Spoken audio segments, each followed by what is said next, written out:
Well, sinners and criminals would be nothing more than poorly calibrated clockwork. And that is one of the best lines from what we're working on today, which is a realness rundown of the book Free Will by the always intelligent and relatively aggressive Sam Harris. He's very confident in what he believes. He is very, very confident. He's not one of those people in the world that I just would not want to argue with. I think I would. I think I'd want to sit down and pick his brain, but I'm not sure I'd want to disagree with him. Yeah, that's the thing. It's like it's not. He's one of those guys. I've actually have him on my top 10 people that I want to have on the podcast. But my goal to have him on the podcast is to just get him on here and have some fun. Right. I want him to laugh a little bit. I would really. He has a sense of humor. He does, and people just end up hounding him so badly. He's kind of like Jordan Peterson, where people just beat him up all the time. And so he's always defending himself because, I mean, he definitely puts himself in that environment, being, outspoken for religious freedom, which is never a fun place to be. Well, and you can tell that the people that disagree with him, he actually has a pretty bantering relationship with. Like when he talks, even in the book, about people that have published essays that contradict what he said, he presents it in a way that is not bitter or. Yeah, him and Daniel Dennett have a funny interest. He actually has one of Dennett's write-ups on free will on his website. Yeah, so and he has it in the book too. Yeah. The Dennett, I think I resonated a little bit more with Dennett than Harris at points in the book. Yeah, and both their arguments are valid, and I think that's one thing that's really important to note is that these guys both take the time to entertain other ideas and use that to help them shape their ideas. So since this is a newer style of podcast, something I've really wanted to do for a long time, it's hard to find someone who wants to dive into a book, break it down, and Serena is here. Serena, we met through the Westworld podcast, Freeze All Motor Functions, from our friends over at Grand X Labs. And is it Grand X Labs or just Grand X? It's Grand X Media, and then Grand X Labs is their experimental podcast channel. So we do so much work with On It. I always want to call everything like labs. Right. It's like the Realness Labs. Like, wait, that doesn't make any sense. Except for where we cook meth upstairs. Oh. I'm just kidding. That doesn't happen. Please. We're joking. You're gonna. I make a lot of drug humor on this podcast, and that was actually the first time I think I lied. You're gonna spread some rumors. People are gonna. About myself? Yeah. Is that a thing? Yeah. So what we're doing on this podcast, we're gonna go through the book Free Will. We both read it independently. We both took a bunch of notes. You took a lot more notes in a lot more eloquent way than I did. Yours are color coded. Mine are just basically snippets of thoughts that I'll expand on verbally as we go through, and we're gonna break this thing down chapter by chapter, just to see what we think about it. If you are into this book and this is interesting to you in any way, just go to the description on iTunes and you'll see a link right to the Amazon page for the book. You can snag it. I think it's like $6. It's not even expensive, but and you can get the Audible companion for like $7. Yeah, it's super, super attainable. It's really short. I think the audiobook is like 90 minutes long. It's really short, but it will challenge. I think I've listened to it 4 times at this point, and it'll challenge your ideas. It'll make you think about why you are the way you are and where you came from. On this show, I talk about experience and expression. And it was fun in this last read through. I realized that a lot of the ideas that I have around what makes us who we are presently comes from Sam Harris and his thoughts on free will. And it's funny when you take in so much information. And I think I started reading Sam Harris when I was just kind of coming through that Sex at Dawn phase. So it's like Sex at Dawn with Chris Ryan and then Esther Perel and these other that was in that world. And I went through Joe Rogan into Sam Harris and some of these other guys, and I was taking in so much information that it just kind of all ends up in this kind of like soup of ideas in your brain, and it's like, oh, that's where that idea came from. Sam Harris actually connects a lot to some sociology books I read in college. One was called Misery and Company, and it ties into free will and environments that strip you of free will and the way that affects people individually. Wow. Sounds like a lot of fun. Yeah, they talk specifically about, they talk in that book, not to get too far off track, but about service workers, from everything from prostitution, so extreme forms of service, to, serving food, and how being in environments that force you to act a certain way can either lead to burnout or loss of sense of self. And I felt like that tied into this book a lot too. Yeah. Wow. I haven't really thought about that. I think that sometimes whenever someone's in the service industry, and I don't have much experience with prostitutes, but I'm glad you wanted to clarify that early on. Now I'm suspicious. Yeah, I mean that I know of, but they didn't charge you. But I think that there's something whenever you really engage with someone in the service industry, especially if they work at like some place that's not common. There's a shift in their demeanor. It's like when you Absolutely. acknowledge them for being a human being, and that's really funny. It's something that I've said like countless times on this show is treating every human interaction like it's a human interaction will give you a gateway to a lot. And sometimes people, like especially like coffee shops, something like that, and you ask them how their Yes. day's going, they'll just spill it. They'll put it all out there because like no one, they have these like surface level interactions, and that's got to be numbing. I can only imagine that really you lose a sense of yourself pretending to be, or just going into autopilot, like you're in engaged fake connection autopilot. That's got to be exhausting. You actually just hit the crux of what that book is about, and Damn, so woke. I know, and you haven't even read it. It's like you're reading minds over here. But it's funny, I've actually had that exact conversation. I worked in service for a really long time, so I always try to go out of my way to recognize people as humans in their job. And there's times when you ask people how they're doing, and they are taken aback because no one has asked them anything about themselves in God knows how long. And it like takes them a second to register, like, oh, you're actually talking to me like a person, like you're not just barking an order. And looking at them in their eye. Yes, eye contact, like Like, hey, like, and you almost have to ask it in a different way. You can't say like, hey, how's it going? Because that's like so patterned. You have to change your. like, hey, how's your day been? Yeah, how's your day? Yeah, or what are you up to today? Like, what are you up to Yeah. this week? It's something that's different, and it's. I mean, maybe it's my own like narcissism. One is wanting to feel important when I'm in a place where I can add value to someone's day. But at the end of the day, I feel like it's a pretty good expression of that. I don't think, I mean, even if it does come from narcissistic, like, place, which I'm not saying it does, but even if it did, if the outcome is good, does it really matter? It's like, that's why I get upset when people shame people for good deeds that Yeah. also serve the person who did the good deed. So what? They still Yeah. did something good. It still Exactly. did something good in the world. Like, who cares if you got something out of it? Exactly. I think a lot of it comes down to like if it feeds back into your own self righteousness, that's where it becomes toxic. But at the same time, it's like if you're doing it from a good place, and even though it makes you feel good too, like that pretty like. Well, and is there ever really truly a selfless good deed? I mean, like, there's a whole Friends episode about it. I don't know if you were ever a Friends guy, but they try to find a selfless good deed. And, I mean, really, you're not going to do No. something if you're not going to get something out of it yourself. In Because most cases. sometimes we want to believe things because they make us feel better about living life, just like the idea that we have free will. Yes. So So, let's- yeah, getting back on topic here. to dovetail it back in, we went 5 minutes down the rabbit hole. So let's start with the introduction, and I have actually the same quote that you shared. Without free will, sinners and criminals would be nothing more than poorly calibrated clockwork, and any conception of justice that emphasized punishing them rather than deterring, rehabilitating, or merely containing them would appear utterly incongruous. Is that how you said that right? Mm-hmm. Yeah. So this is just to set the stage. This is how Sam Harris speaks. Verbally in conversation.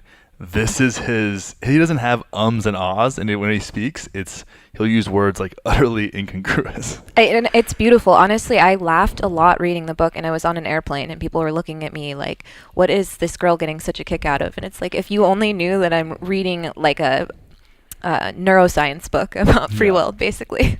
And he sets this up really well. You're like, well, it's very intriguing in the beginning, and I think that's one thing I think is really important in books like this, where you're about to challenge the fuck out of someone's identity, is to start off like The Subtle Art of Not Giving a Fuck does a great job. I started that book laughing and I end it crying. Right? It's like it's breadcrumbs you into the Yes. ideas, just challenge you as much as you can handle. And if you pick up this book, you're probably ready to handle being challenged in some way. Sam Harris, I feel like, doesn't really breadcrumb you in. I mean, he starts, so jumping into this introduction, he talks about the Pettit case, which is pretty dark and heavy. I feel like that's more Yeah. like dousing you in cold water. Like, okay, You're actually right. this is as bad as it can be. And I think it's smart because it gets you interested.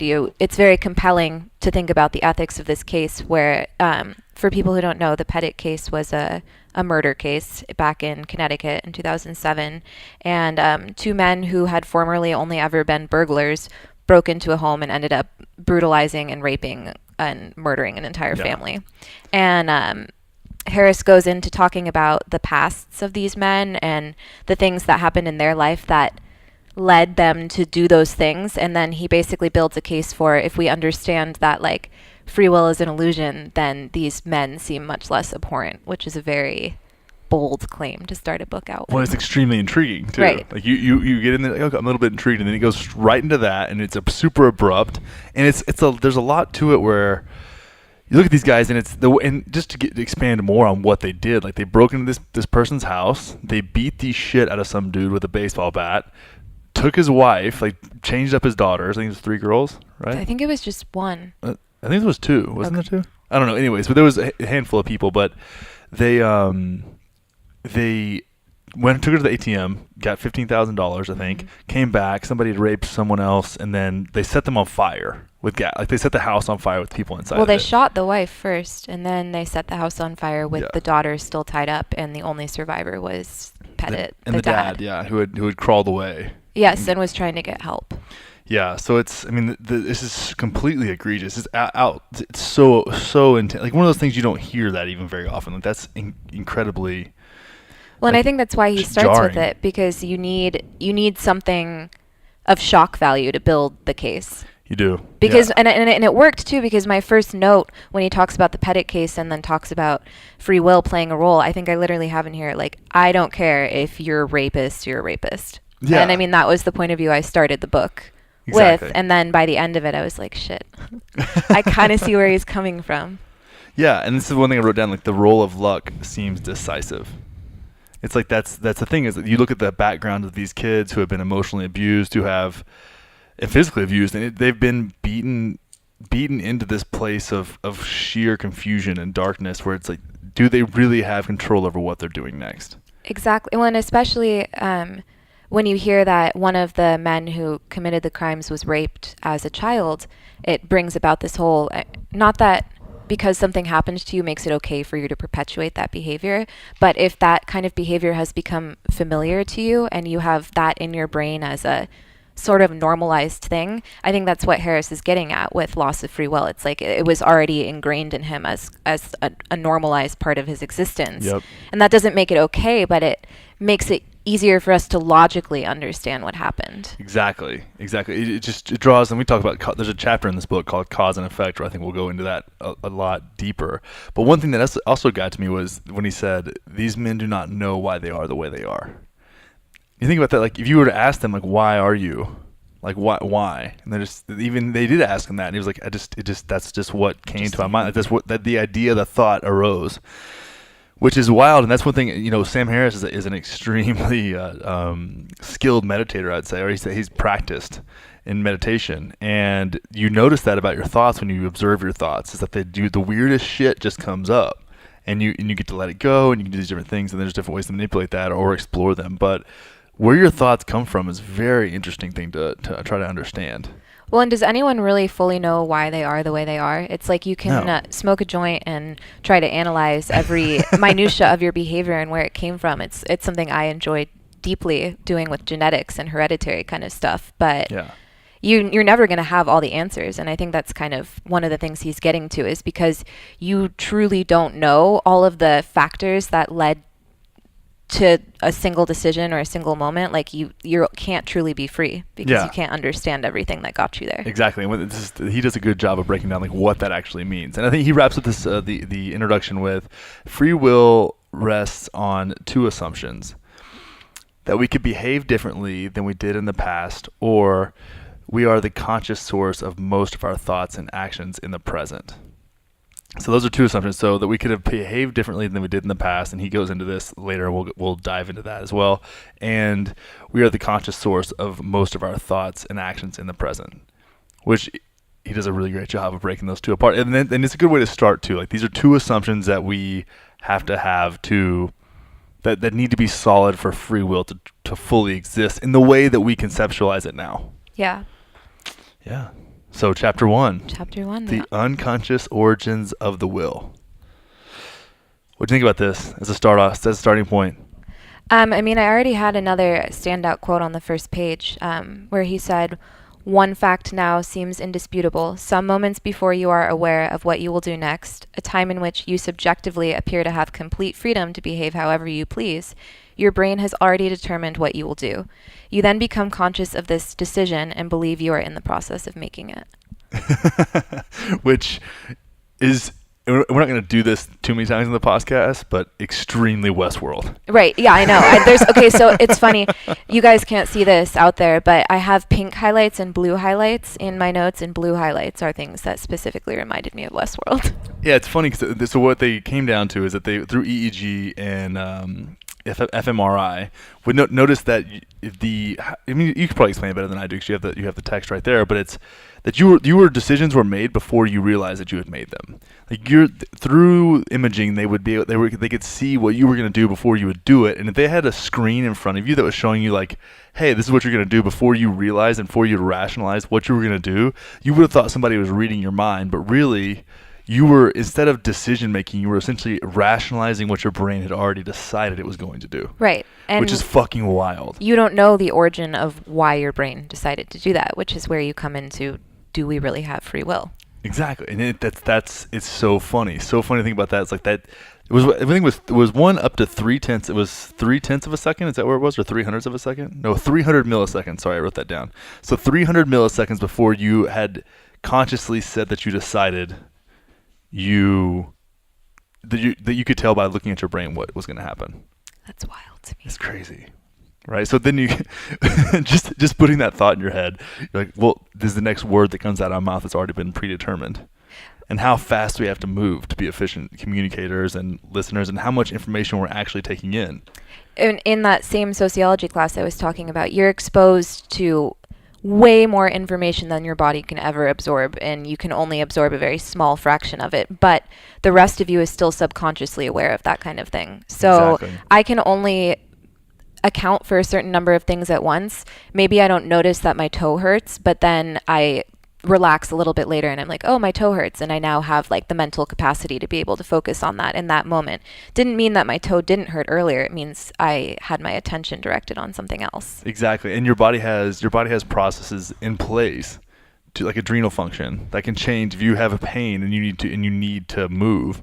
Like, it will suppress that impulse, and it's so you can focus on the task at hand. And that's why people, when they get an extremely stressful events, like with like a shootout or something like that, like a cop who doesn't have a lot of experience with that, they'll vomit just because they're in a fight or flight state, and all the blood gets diverted from their organs to their periphery, to their limbs, because their limbs need fuel to be able to run, escape, fight, do whatever, and that's why that ends up happening. That's not conscious. You're not doing that. Like, you're not choosing to make that happen. Like, your body processes go on and on. That's something I actually wrote later, is like, when do body processes and automatic processes like the beating of your heart and the growing of your hair stop, and where does conscious action begin? Like, where is that line at? It's such a funny thing to explore. Well, and even beyond that, even when it feels like you have agency and you're making choices, there are certain things that you do because it's survival and you go into flight or fight. So what you're just talking about, when people get in really stressful situations, you may think that you're controlling what's going on, but your body has already put you in. Your body knows you're at threat, and your instinct is either going to be to stand and fight or to run away. And you might think that you're choosing, but your body is taking in all of this information and assessing what's actually going to be the decision that has the highest chance of survival. And I think at the end of the day, we're all just geared to survive. So that's, your body is literally just made to try to survive. So there's a certain point at which, like, you're not choosing because your body wants to live, and it's going to do whatever it can for self-preservation. Exactly. It's so funny to think about that. At the end of the day, you want to stay alive, and your body's going to set you up in a situation where you have, based upon the context, only so many choices. I go into that. I don't want to. You want to jump ahead. I know it's hard to stay in the chapter we're on. Start to stay linear with this at all. But in this, Sam does a great job of drawing a chain of events where, essentially, if you were to see a log of your actions, like we said just a minute ago, just if you could see a log of your actions before they came to be, based upon what people were observing in your brain, like, that would freak you the fuck out. Yeah. And then if he goes into the difference in voluntary action and involuntary action. I have that. Yeah, did you write that down too? Yeah. So we look at a voluntary action, we have a felt sense to carry it out. Like, we feel the sense that the thought arises, we take action, and we have a felt sense that we're carrying it out. Conscious intention. Exactly. And then we have an involuntary action, which simply says isn't that. Like, where does that, in your mind, what does that bring up? I mean, involuntary, it's like breathing. I mean, I could hold my breath, but eventually, like, no one has ever died from just holding their breath. Like, it's pretty much impossible, because your body at some point will be like, all right, like, time to start breathing again. Yeah. Like, we need some oxygen. Yeah. And I think that's when it, like involuntary action, because the only thing that could really stop you from breathing at that point is if an external factor came and literally weighed on your throat or choked you Hmm. or deprived you of air in some other way. So it's like anything that is absolutely integral to your survival is kind of involuntary. You don't get to choose whether or not it's happening. Like you can't Exactly. just you can't think like, oh, I want my heart to stop beating and it'll just stop. Exactly. And the heart, it's funny because there's like these things in the gray area where you can control your breath sometimes, but then you can also not think about it at all. Right. Right. But you can't really do it with your heart. You can do things to make your heart beat faster. Like it's a kind of a byproduct of doing some kind of action, but you can't just like think about your heart rate. I Right. think Wim Hof says he can, but we'll see. I mean, that's he's an anomaly.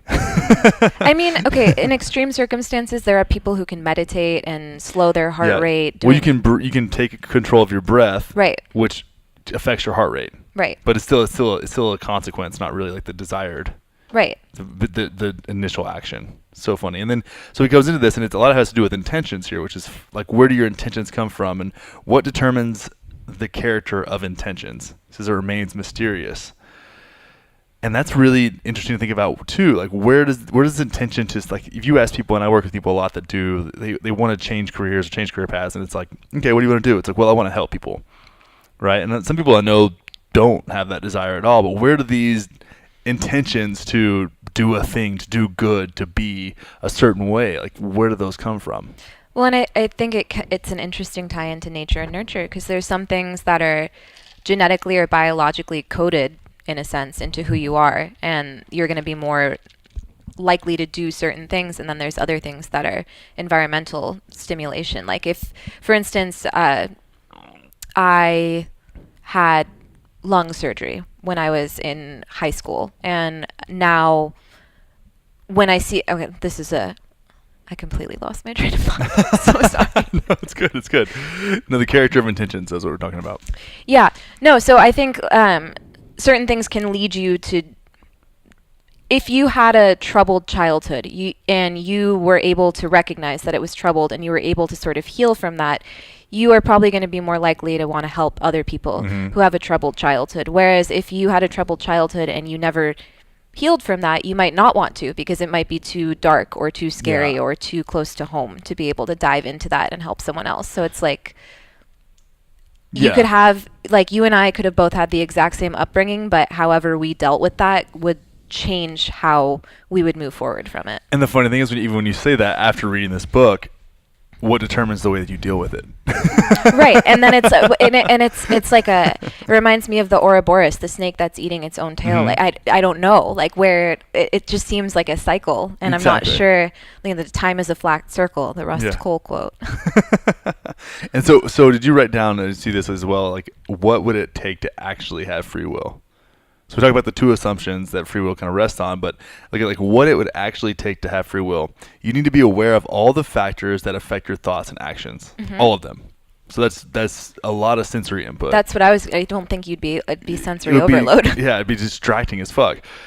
You need to have complete control over those factors. So you'd have to not only have awareness of all the factors that create your thoughts and actions. You need to have complete control over those factors, and you have to understand what would influence those factors, or just, excuse me, what would control those influences, right? Those influences on your decision making, on like it just expands more out further. It's like, well, now you know all these factors. Well, what influences those factors, and then what influences those factors? Like it's just as Mark Manson would say, it's like it's just turtles all the way down.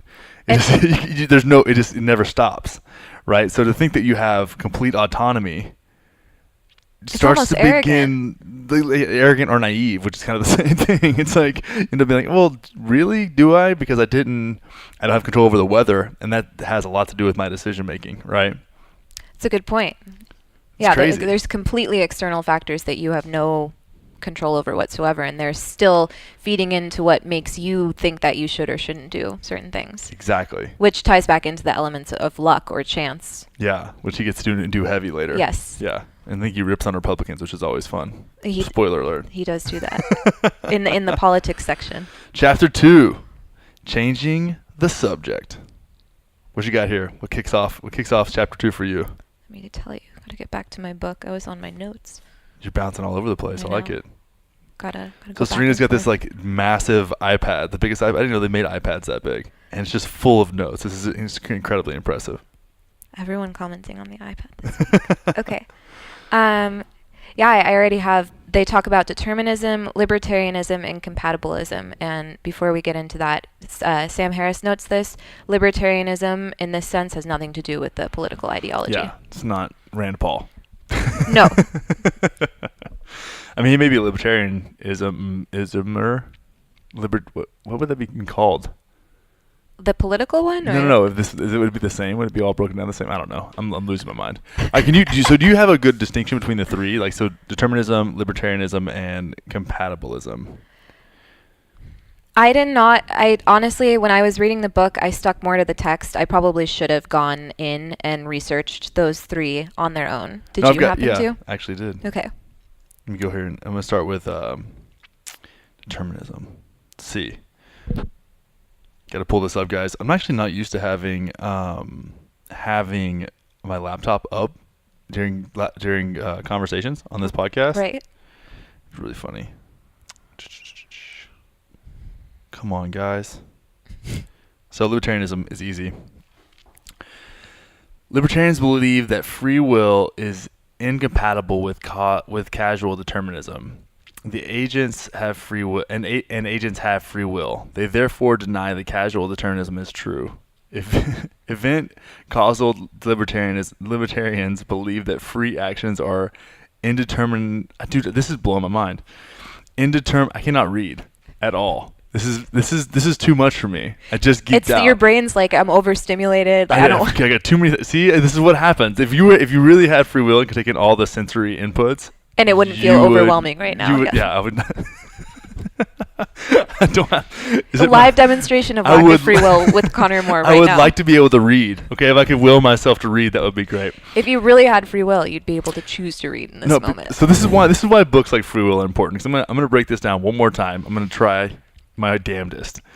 Libertarianism about free will. Libertarians believe that free will is incompatible with casual determinism, and agents have free will. Therefore, deny that casual determinism is true. Event casual libertarians believe that free actions are indeterministically caused by prior events. Okay. Did you get that? The determinism part or the compatibilism? Libertarians mean that our actions in the now. So I'm going to break this down. Okay. So determinism is that everything is determined by something that happened prior. Right. Libertarianism is the complete opposite of that. So that your actions now are not determined by prior actions.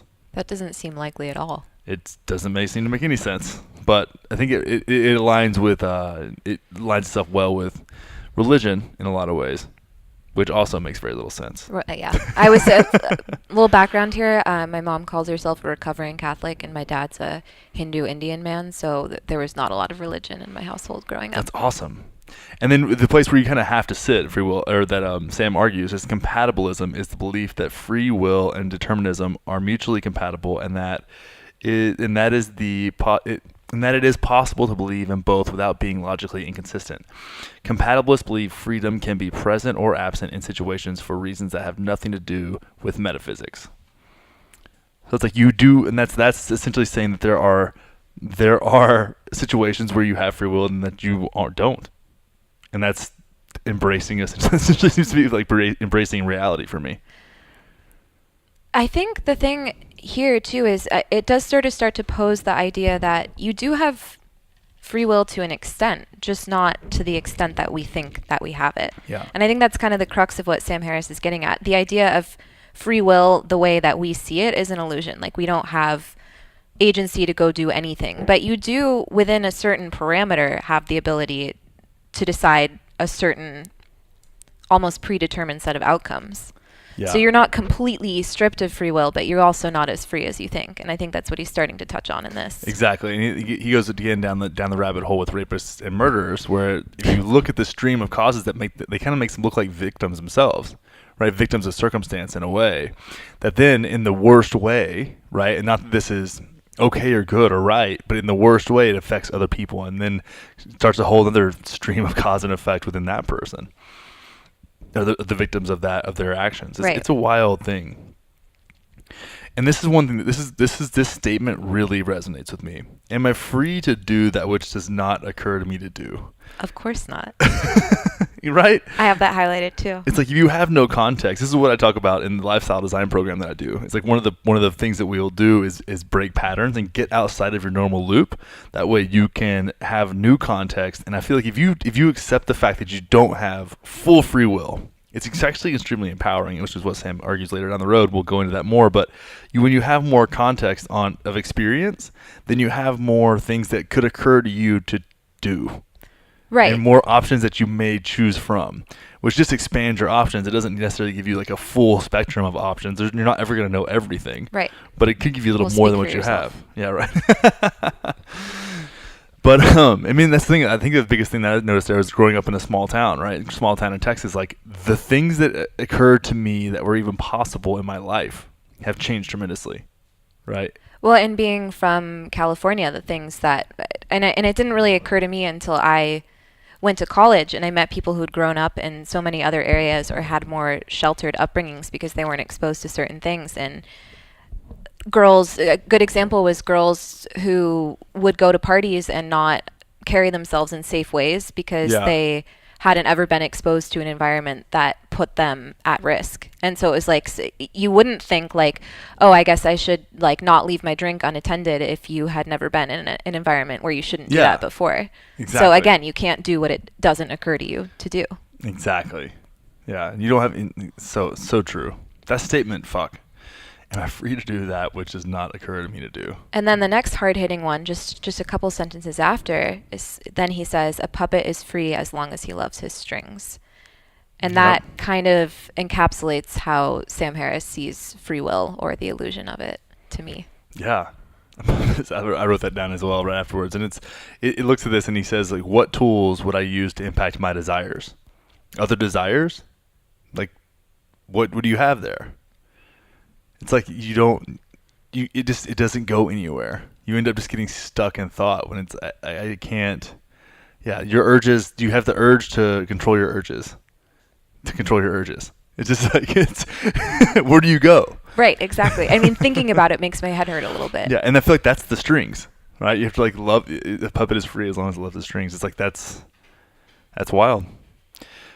And then this is where Daniel Dennett comes in. And it says, we are just as real as the genetic and environmental processes that created us and the situations in which we make choices. So we are just as real as the genetic and environmental processes that created us and the situations in which we make choices. Daniel Dennett. Did you get any of that? Did you take note of any of that? Yeah, I have a lot on Dennett actually because when I was reading the book at this point, I felt that I agreed more with Dennett than Harris. I would say by the end, I was a little bit more torn. Yeah, because I really want to explore this. I was kind of on board with Sam the whole way through, but I would like to, since you have a different perspective, like dive into that. Well, he postulates that even if we're not consciously aware of our decisions and why we make them, they're still ours, and that there's a certain sense of freedom in that. That's what I took away from Dennett, and that is sort of what I believe. I do think, yes, we are never going to be aware of all of the things that led you to make a decision, but it's still mine. And like if you were presented with the identical circumstances, you might choose to do something different because of who you are, even if you were exposed to all of the same. It's like like in science when they do experiments and there's a control and then there's the variable factor. It's like your control could be the same, but what you're going to actually do with it is going to change. Yeah, and that's the thing. Looking at different situations, I mean, you can look at any kind of human study, and you'll see that people act differently. And so there's a lot the same and a lot different. Like there's always going to be outliers too, but I think variability and freedom are different. Like I don't feel like they're mutually exclusive. Me neither. But again, it's one of those things where like I try to think about it and my brain just starts to melt into like. Well, that's when another part that he goes into here, like after he talks about what he's got going on, is like, are we conscious? The conscious process that we talked about earlier, creating red blood cells, hearts beating, things like that. And then he takes it one step further, which is actually there's been a lot of information on this since this book has come out about how the living things inside of us influence our behavior. Like if your gut flora is fucked up, how that can affect your hormones.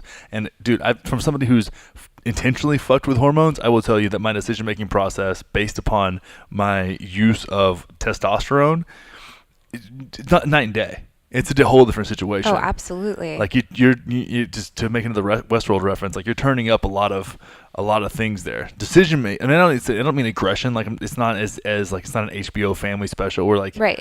some guys like get raging out. It's like, but your decision making becomes extremely assertive.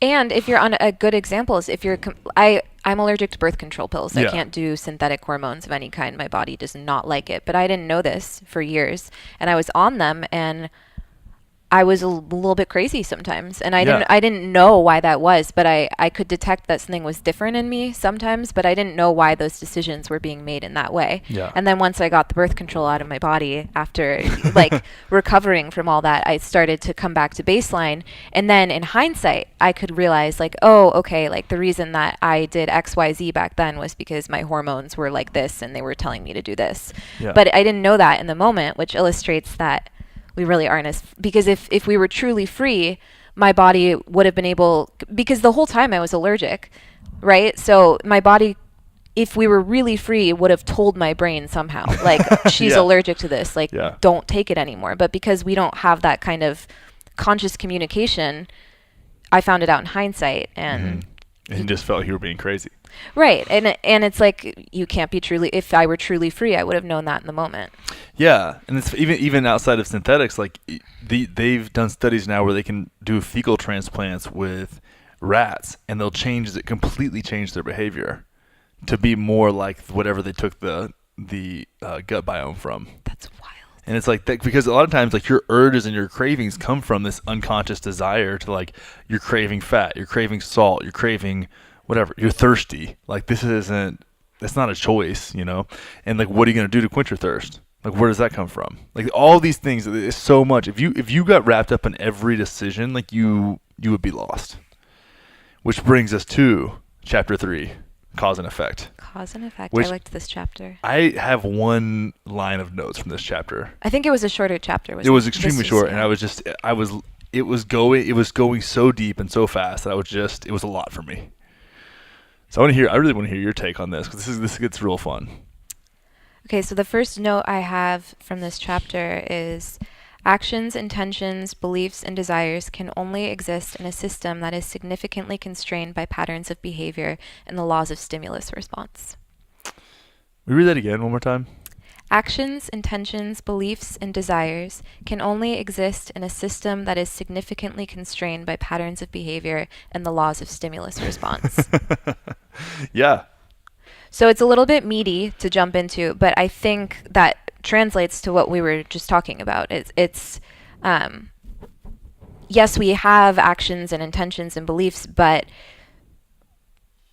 I think when he's talking about stimulus response, it gets into that subconscious motivation that we're Yeah. talking about. Like you're literally just responding to stimuli that is being presented to you, and you're not maybe necessarily aware of how you're taking it in. So yes, you do have intention, but you don't know why. You don't know what stimuli led you to have that belief or thought. Exactly. And then we influence those as well. Like think about the difference the difference in decision making that we would make or we would have by drinking coffee or not drinking coffee, or being hungry or not being hungry. He goes into that a little bit too, where it's like all these subtle factors that get taken in.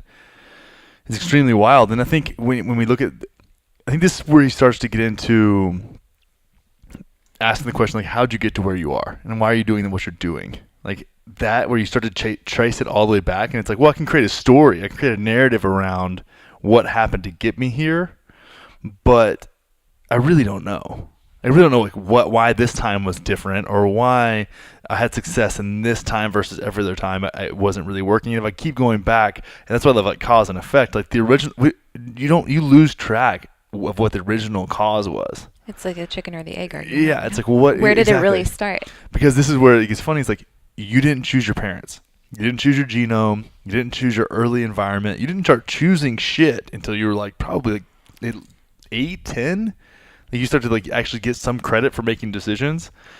And by then you're really just making decisions based upon context of your upbringing that you didn't choose.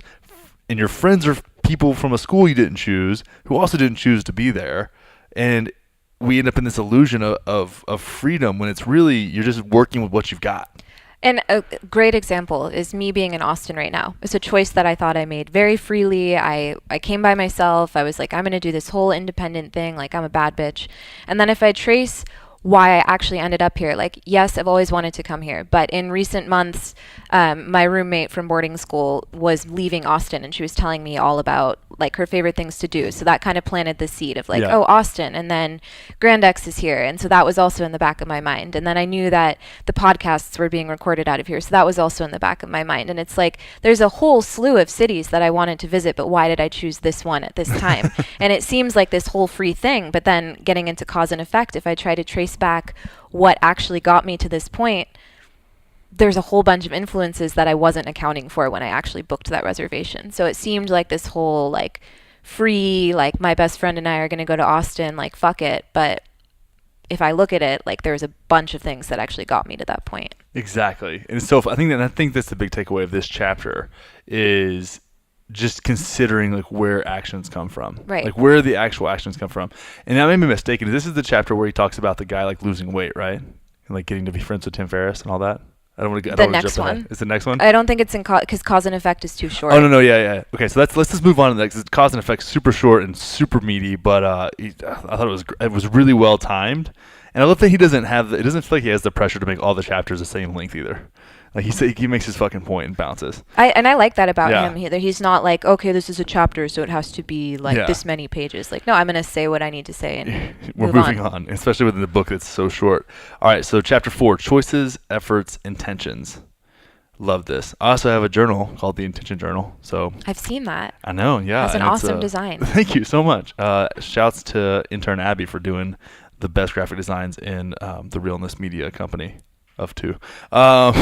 She's actually awesome. She like learned how to use InDesign just for that. Like she's developed some skills through that. So What a badass. she's just taking ownership of Shouts herself. to intern Abby.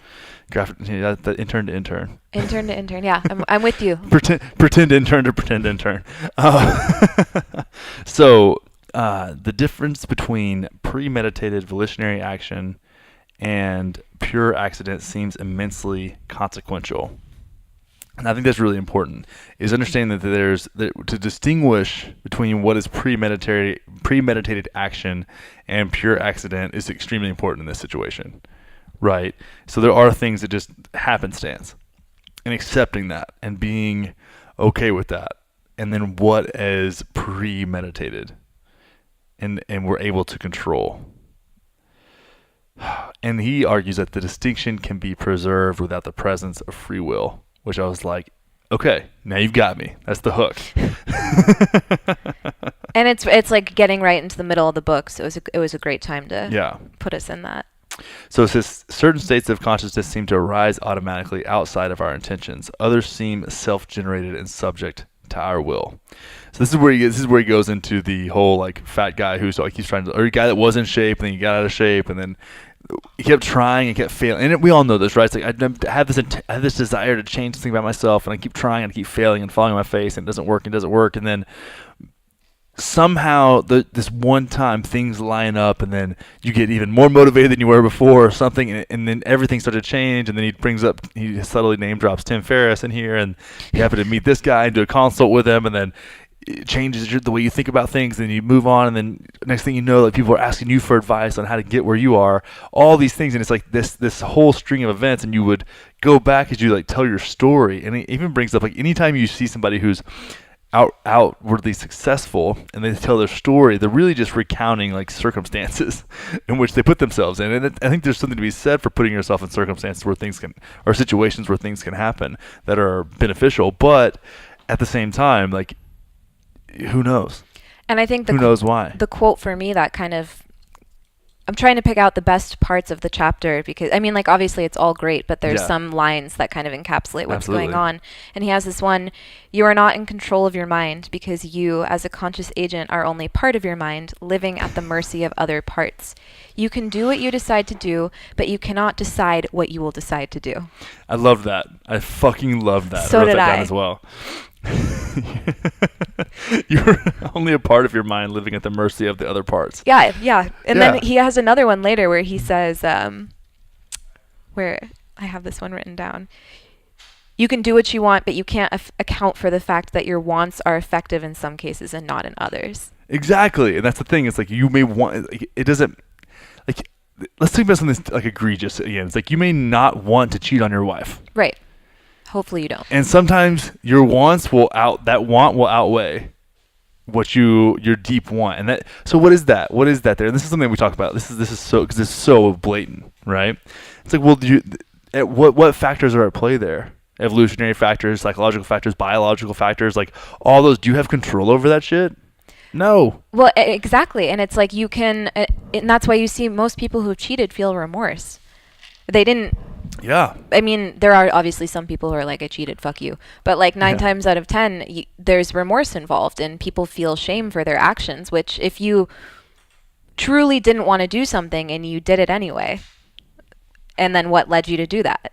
Yeah, exactly, dude. And we say that. I say that because that's abrupt. Like it's like that's like a betrayal of your own feelings of love for someone else, and Right. not wanting like. But then again, this is the same shit as like eating fucking ice cream, right? Or buying ice cream in the first place. But I think the cheating one is an especially good, like it's an especially apt metaphor in this case because it's easier, it's a good example because we can see what would have made someone cheat even if they didn't want to. Like, and not Exactly. excusing people or especially men who cheat, but I mean, there is an evolutionary program in most men that you are programmed to impregnate as many women as humanly possible. And not that that is an excuse for cheating, but it's like in some people that desire or that evolutionary drive can override your emotional desire not to do something. Exactly, and it wears on you too. It wears on your will, on your desire to not, like, if it just keeps hounding at you, it's gonna find this like crack in your Right. in your willpower, and then it sneaks in. That's, I mean, coming from someone who's admittedly done this more than once.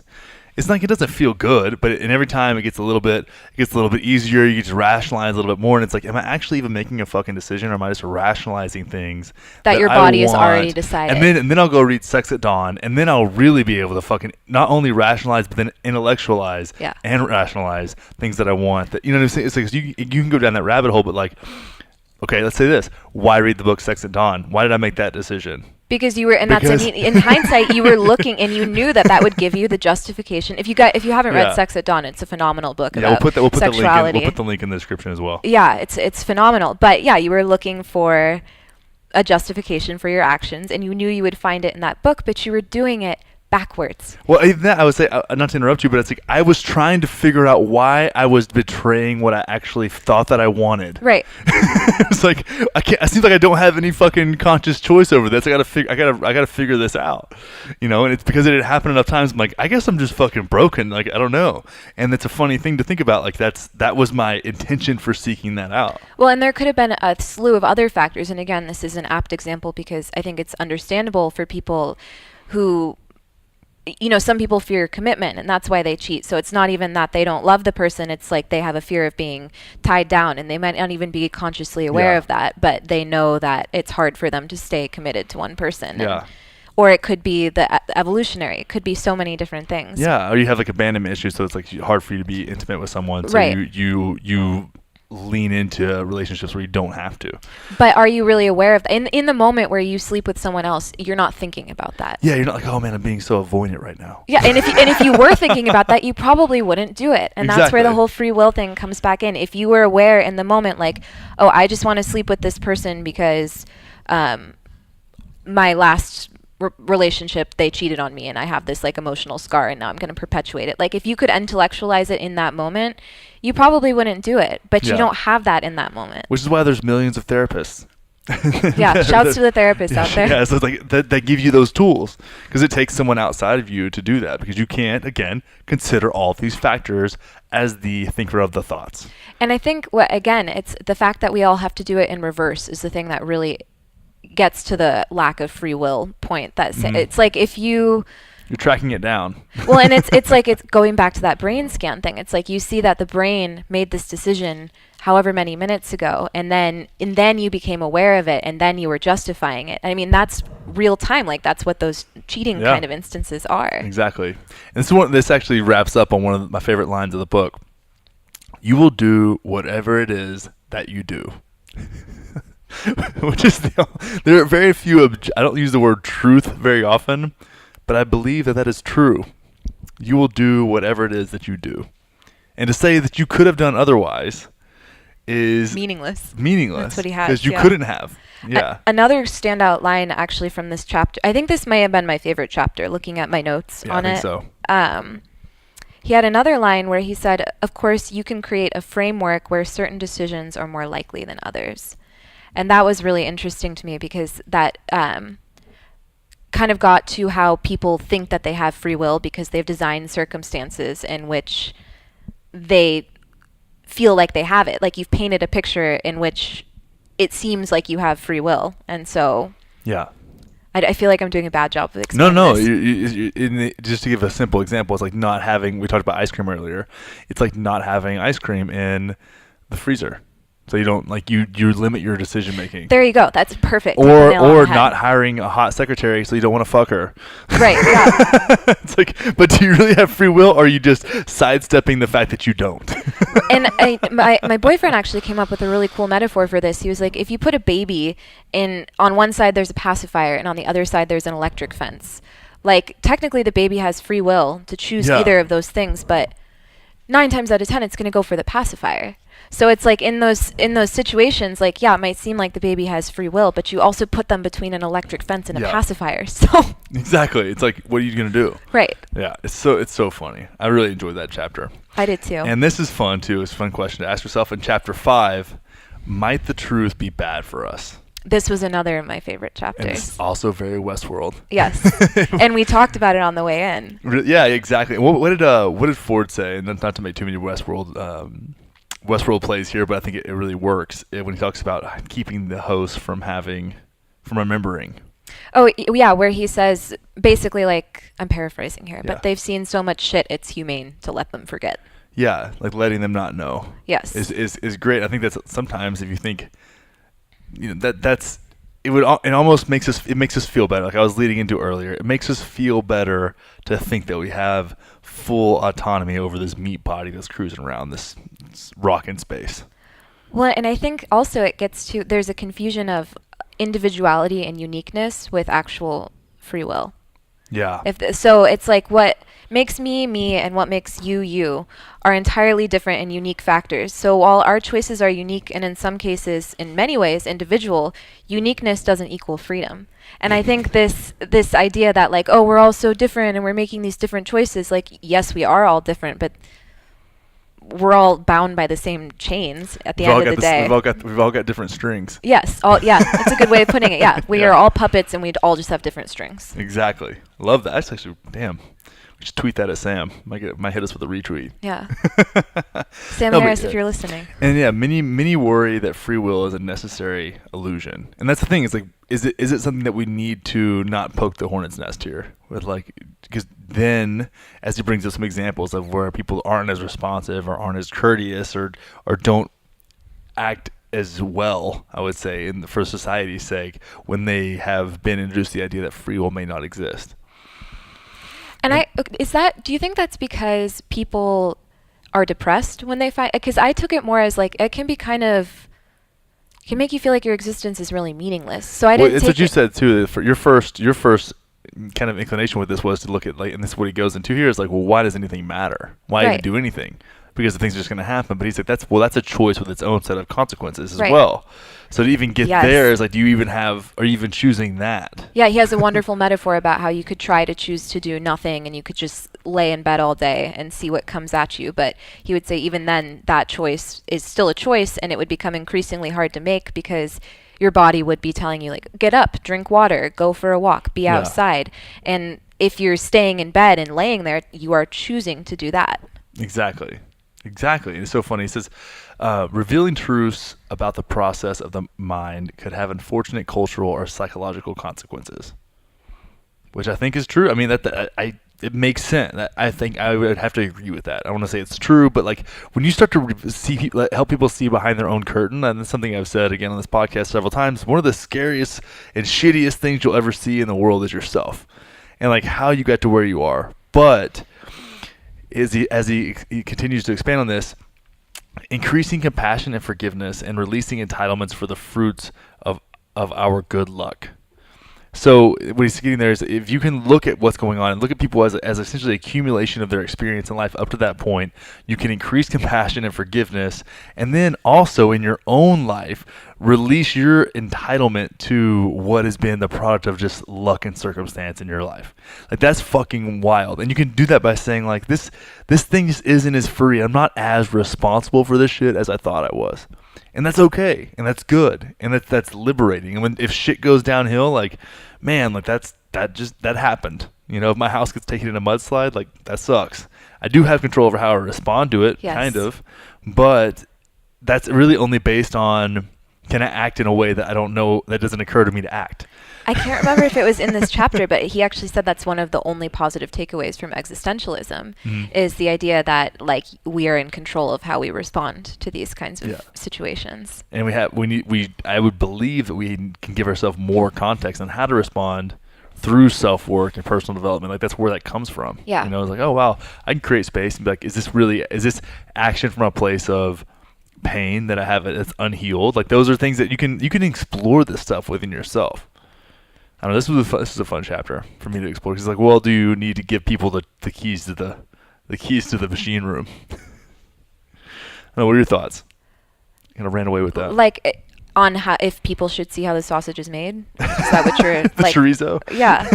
Well, I mean, I think it's a slippery slope. I think I find it freeing. I've like when I read and accept these things, it's almost a meditation to me. Okay.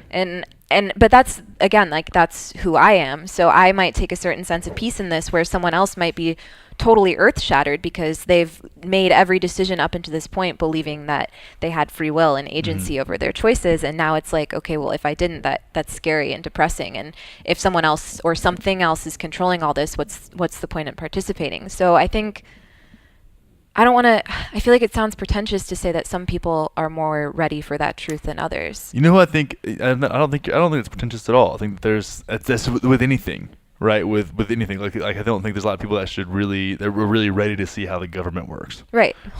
Right.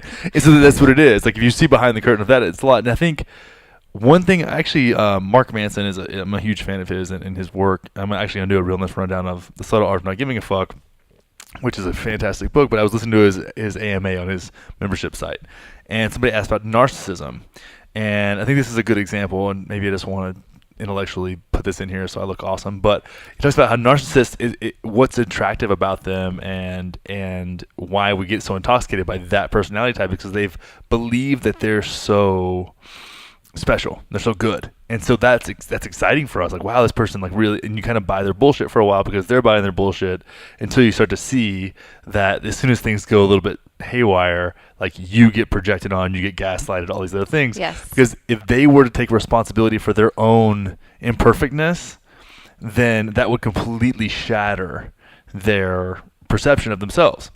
And that's why that's something that started small and then has progressed into what is like, narcissistic behavior. So I think that's really the people that aren't ready for something like this or embodying something like this are people that believe that they probably have created something out of their life and want full responsibility. They want to take full ownership of that, which is a very entitled and a very privileged way of seeing the world. And I've actually had this conversation with people that are that are very white and rich, and they're like, well, people were trying to take away my accomplishments by saying that like I only get to do this because I was wealthy or because my parents had money or something like that. And it's like, okay, but that's true. It's true. Like the thing is like it's like, yeah, like that's if you have every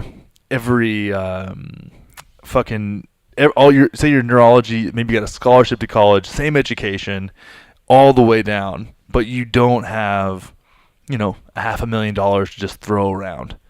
Well, your circumstances look very different. Even if you start at zero versus starting at $500,000 with the same education and same background, right? That has fucking zero to do with you.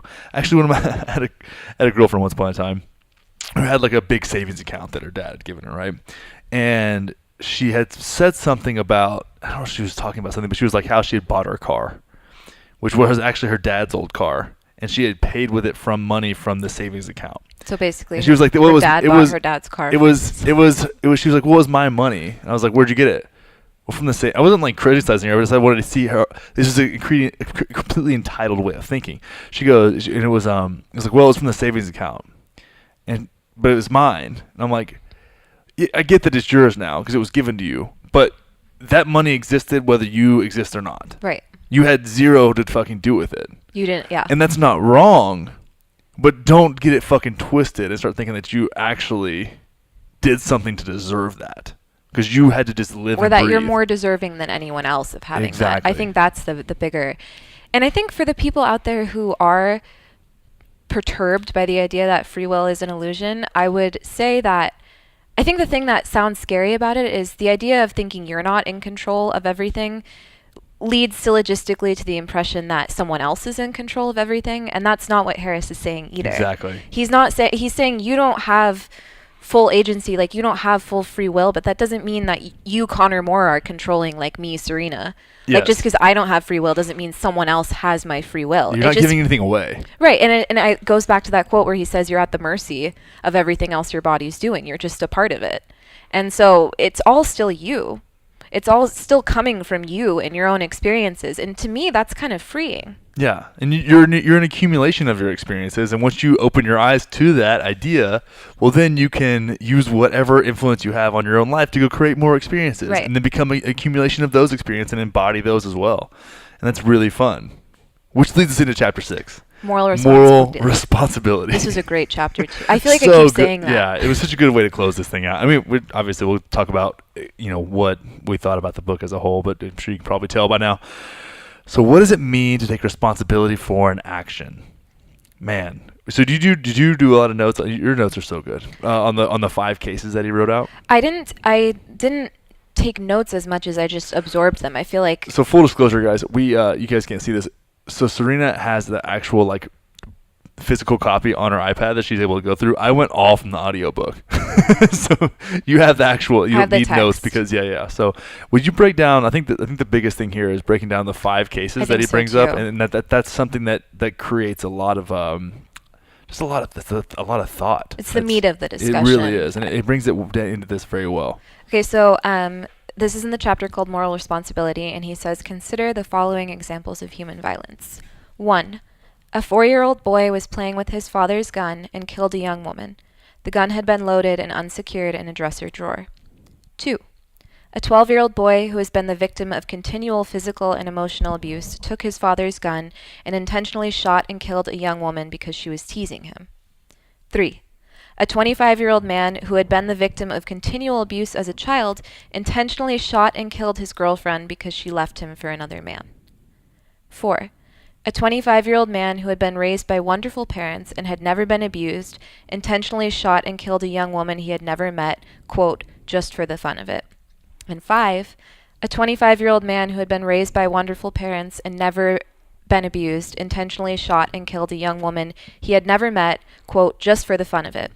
An MRI of the man's brain later revealed a tumor the size of a golf ball in his medial prefrontal cortex, which is the region responsible for the control of emotion and behavioral impulses. This is the degree of moral outrage varies on background of actions. Even though, and Harris says this, in all 5 cases, it's the same situation. Male. Well, the same result. Yes, a young woman dies as a result of a shooting. Yeah.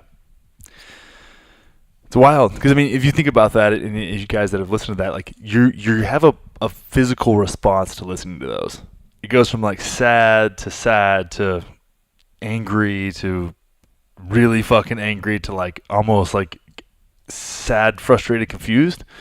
Like that, it's so strange. Well, and I think the real, like, he does it beautifully because he escalates the situations, and then by the 25-year-old man who shoots and kills a young woman just for the fun of it as 4, and then you get into 5, and it's the guy who has the brain tumor because he's gotten you to this point of outrage, and then he's like, but wait, this guy didn't actually have real control because he had a tumor in the part of his brain that makes his decisions. Exactly. Damn.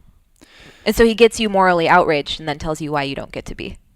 Yeah, he gets you more. He set you up for failure there. Such a just be embarrassed. It says getting rid of the notion of free will helps us focus on things that matter, risks, circumstances, etc. And that's true. It's like we get to look at that and say, and that's one thing when you come to criminals like this, right? Like somebody who killed someone, and we talk about people that like murdered someone. It's like, well, what are the circumstances? Where did that come from? What was that? What was the experience of that person, and how can we rehabilitate them? And I love that how he talks about how the system as it is based upon blame and hate and shame and judgment versus, I mean, that doesn't make, there's room for a moral approach to this. Like moral responsibility is extremely important. But a system that punishes people in that way without even the consideration of rehabilitation or understanding or having any kind of empathy is really like outdated. You know, it's wild, and I think that was his underlying argument the whole time, is about how our justice system is broken. I agree, and it's actually, I really suggest people out there listening do some independent research on the Pettit case. I did after Oh wow, reading really? the book. Yeah, and I find these men and what they did abhorrent, but once, and I think this must be why Sam Harris used this argument. If you read into the cases, there's a lot of fucked up shit in these guys' pasts, and I'm not justifying what they did, but I think that's why he used the moral responsibility discussion comes heavy into play with that case. Exactly, and the thing about it is, you don't have to accept or condone what they did, Right, to try to understand it. empathy and condoning are two completely different things, and I think there is a misconception that if you can empathize with someone who's done something horrible, you are condoning that behavior. Exactly. And I don't think that's the case. That's never the case. And this, I bolded this one out. Our system of justice should reflect that we all could have been dealt a different hand in life. It seems immoral not to recognize how much luck plays into morality itself. So I just say that our system of justice should reflect that we could all have been dealt a very different hand in life. It seems immoral to not recognize how much luck plays into morality itself. Like how much luck plays into morality. It's so crazy. Well, and again, it comes back to the Pettit case for me, because I can't remember which of the men, and I don't know their names because I try not to learn the names of the bad guys. I try to learn the names of the victims Yeah. first. But one of them, like I said, had been raped as a child, and if he hadn't been dealt that hand, now it's impossible to know for sure, but would his inclination have been to rape this young woman and the wife if he hadn't been brutalized in that way? If he had been dealt a different hand, he might still be a burglar, he might have still gone in and robbed that house, but if his upbringing hadn't been so turbulent in that way, would he have necessarily made that decision? Exactly.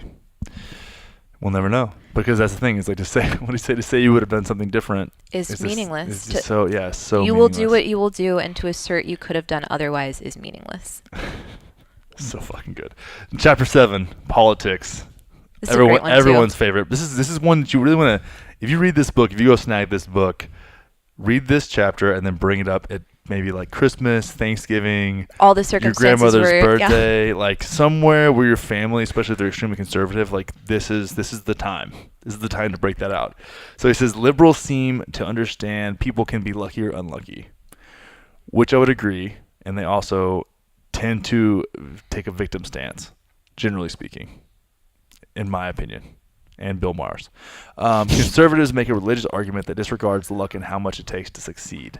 So conservatives and liberal, like this is funny because this is essentially the banter that goes back and forth, right? This is that idea that disregards the luck on how much it takes or how much luck it takes to succeed is essentially like a Donald Trump campaign. Oh, yeah. Well, and okay, so here we go.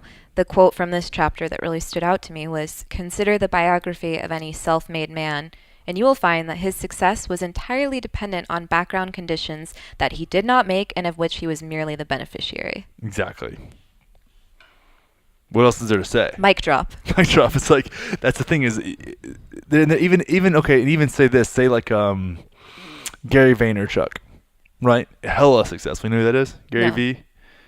He's a marketing guy. Okay. He's like super loud social media I'd dude. probably recognize. You would, yeah. He's done a lot of talks, always South by Southwest. So Gary V made it big when YouTube was early, right? So if you read the book Outliers too, it's like Steve Jobs, Bill Gates guys aren't much different than this, right? Like Steve Jobs was at the first school that had real good computers, essentially. Okay. Like just happened to be. Do you think Apple doesn't exist without that? Right. He didn't have any choice there, right? The book Outliers by Malcolm Gladwell, fantastic. But Gary Vaynerchuk started Wine Library, which was his dad had a liquor store, so he started a wine library because he didn't like the way that people. He was broke growing up; they were poor, and then they had this wine store, right? So then he was around people who were very snooty, and he didn't like that, and that they talked about wine like it was like this, they were so refined. So he started a YouTube channel to basically make it a little bit more make wine a little more palatable, right? For people who were Nice. who weren't very exactly Good pun. who weren't so self-righteous, right? And that was his thing. So it's like if you look at this, that, and now he's turned that into he's a media superstar. It's like, well, if he wasn't poor growing up, then he probably wouldn't have had good work ethic, and he's a son of immigrants, so he's like had that experience in his life, and then he was probably picked on, bullied, maybe by rich kids. Then through this wine puts you in a very refined world. You have a little bit of resentment for the way those people treated you and the way that they act. Well, then you want to stick it to them by doing it your own way, which leads you to whatever media channel at the time was, which was a very early YouTube, and it's created this empire out of that. It's like, so it wasn't like he was privileged by any means to like buy with a lot of money. I think he had enough to get by, but it's like he was given circumstances. If you look at like the domino effect, the cause and effect, that made sense, and there was some good timing there, and a fuck ton of work. Like this guy works his ass off. So it's like, if you look at that, yeah, he's self-made, but the circumstances, he's self-made, and the circumstances really make sense. Like who he is and what he does makes a ton of sense. But he didn't make those circumstances. Exactly. And that's what Harris is getting And that at. does not take any credit away from him for being a badass. Right, exactly. Because what you do with those, and again, you do have free will to decide how you handle those circumstances. So these wine somms who are snobby, he could have just been like, okay, like fuck anyone who likes wine. I don't want anything to do with wine ever again because these people fucking suck. And that could have been his reaction, Yeah. and it would have been a completely different story. Yep. Exactly. So And he does get the credit. He could have been butthurt and like worked in the liquor store the whole time. Or he could have just Right. said, I'm going to become, I forget what the beer equivalent of a somm is, but I'm going to go do that instead. Yeah. Have a microbrewery somewhere. Yeah. So we had In so many Austin. options. Yeah, right. Of course. Yeah. So it's just funny to think about in that way. And people, that's one thing that's funny. Like we don't acknowledge that effort matters as much as it does, and people can change as much as we can. Like we are super flexible, and Sam does this in the book. It's like we have the ability we have a lot of options, but the circumstances aren't one of them until a certain point. Then we can create once we understand that our environments create a lot of our decision making, we can start to adjust our environments to And I be think more in alignment. that's the part where he talks about that it's not unfreeing to learn that you don't have free will. Exactly. Because once you're aware, you get to start setting it up differently. Yeah, it says breaking the spell of free will gives us more control over the influences of the world around us and the conditions in which we act. Love it. That's a good one. Conclusion, number 8. Oh, man, I'm like sad now. I know. The mystery is a symptom of our delusion. The illusion of free will itself is an illusion. It's just never stops. It never stops. So we do not feel as free as we think we do. Not paying close enough attention to what it is like to be us. Thoughts and intentions simply arise in our mind. And it's the thing about it is that we think we feel so free, but we actually don't feel as free as we think we do. And if we look at that and pay attention, again, meditation's a great choice for this too. Fucking journaling is a great way to look at this. Like I journal every day, and it's like if I read them, it'd be like, what factors influence I'm under the same conditions. Literally, I get a different kind of coffee a lot of the time, which is weird. I think about that, but it's like I'm sitting here with a coffee in almost the same place, a lot of times the exact same seat, same conditions, and the journaling practice is different every fucking time. There you go. From what? And why is that? Why is that, right? Meditation, same thing. Like the thoughts that come up, how easy it is, how hard it is. We're just observing ourselves. We just aren't as free as we feel like we are. I feel like I would love to read the last paragraph of conclusion. I love the way this book ended. I would love for you to read the last Okay. paragraph. One of the better book endings I've encountered ever. So do you want to preface this with like how he's like from now on I'll just I'll just say whatever I want to say. Oh yeah, he gets to this point in the book where he says he's going to do like an experiment in free will, and he's just going to write whatever he wants, and he's going to write what he chooses to, and no one's compelling him or assigned him. He's just going to do what he wants. And he kind of rambles for a little bit, but Which is then really funny. yes, and I'm not going to read all of that. He talks about rabbits and elephants and all this weird shit. But then he gets to the end and says, "What brings my deliberations on these matters to a close? This book must end sometime, and now I want to get something to eat. Am I free to resist this feeling? Well, yes, but in the sense that no one is going to force me at gunpoint to eat. But I am hungry. Can I resist this feeling for a moment longer? Yes, of course, and for an indeterminate number of moments thereafter. But I don't know why I make the effort in this instance and not in others. And why do my efforts cease precisely when they do? Now I feel that it is really time for me to leave. I'm hungry, yes, but it also seems that I've made my point. In fact, I can't think of anything else to say on the subject. And where is the freedom in that?"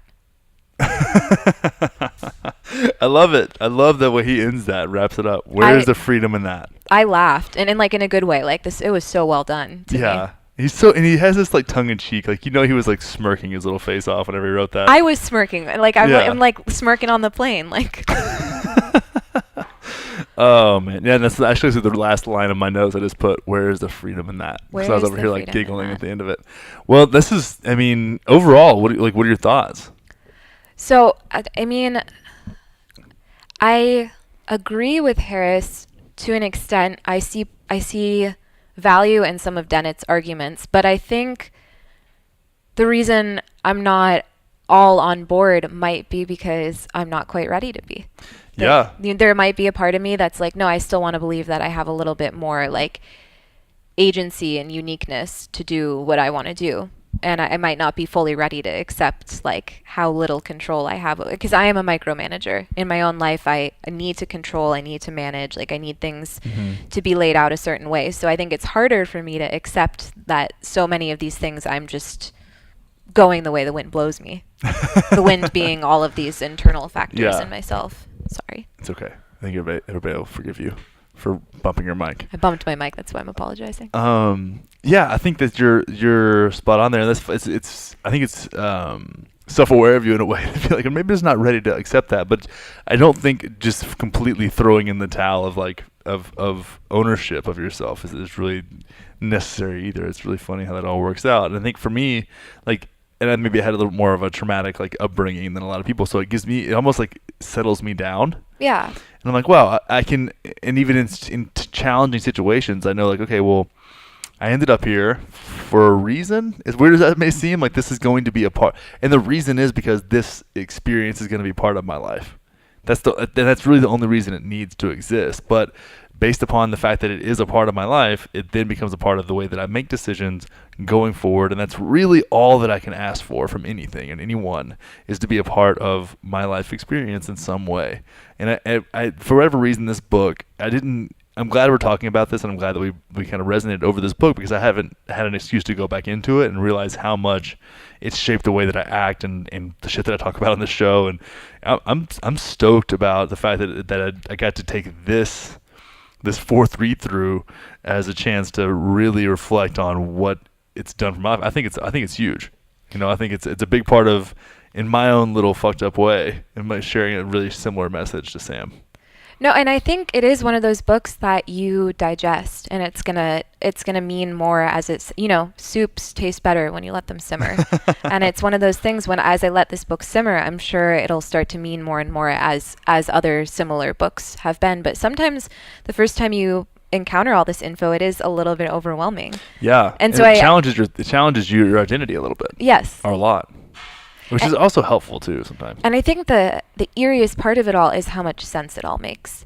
Because it's sometimes you read stuff like this and you're like, this has no foundation in any kind of logic. Like, this guy's a neuroscientist. Yeah. There's a lot of, and we didn't get too in depth in this podcast, but there's a lot of science behind a lot of the stuff he says. Oh yeah. And then he also explains it in like layperson's terms. So it's pretty hard to actively disagree, because there's it makes a lot of sense. And Sam Harris is known for being incredibly pragmatic. Yes. Like he won't. I wouldn't say he's like Jordan Peterson to me is like is top level considering ideas in the moment. Like Sam will get offended, but he's also not normally wrong.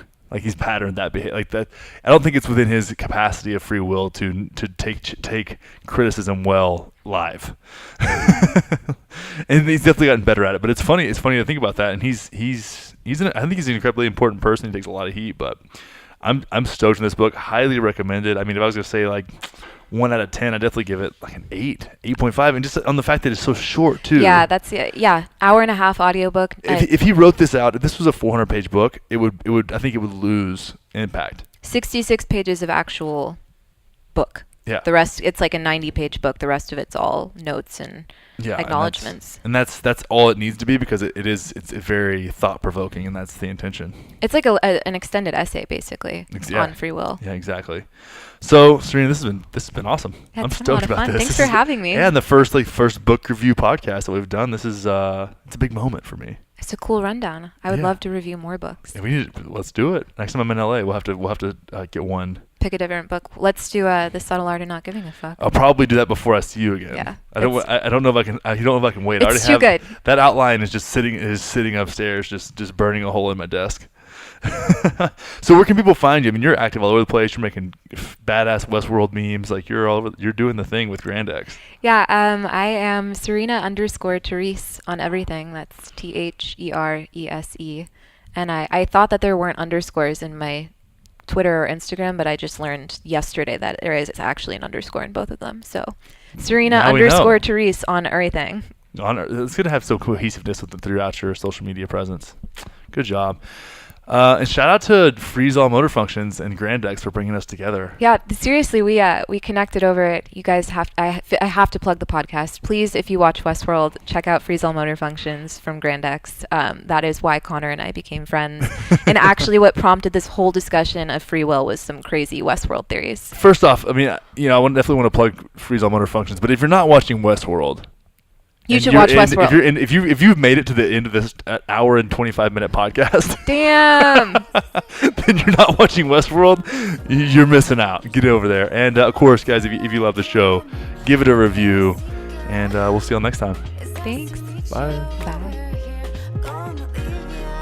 And one more shameless plug: go to gettherealness.com.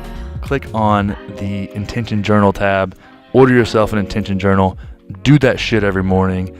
Live a more intentional life, asking 3 high-impact questions that will help you reflect on yourself, reflect on your core patterning, and where you may be limiting yourself in your life. Bring a more full version of yourself to all the people that you're around. Live more fully. Discover that authentic expression that's living deep inside of you. GetTheRealness.com. Intention Journal. Get some. Fulfilled by Amazon. It'll be at your house in 2 days. Make it happen, guys. GetTheRealness.com. Intention Journal. Do it. That is our show, everybody. That is our fucking show. Holy crap. Did I say crap? I haven't said crap in forever. Weird. Anyways, so I had a blast with those ladies. It was a lot. I'm not going to lie to you guys. I didn't want to say this in the intro or before, but that podcast was a lot for me. I don't know if you could tell, but I was like, wow, this is...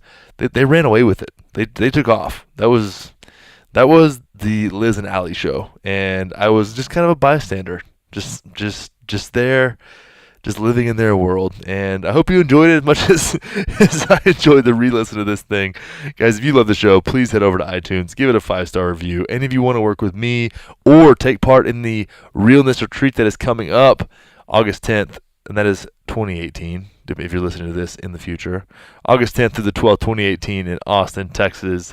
Go to gettherealness.com. That's where you're going to find all the info.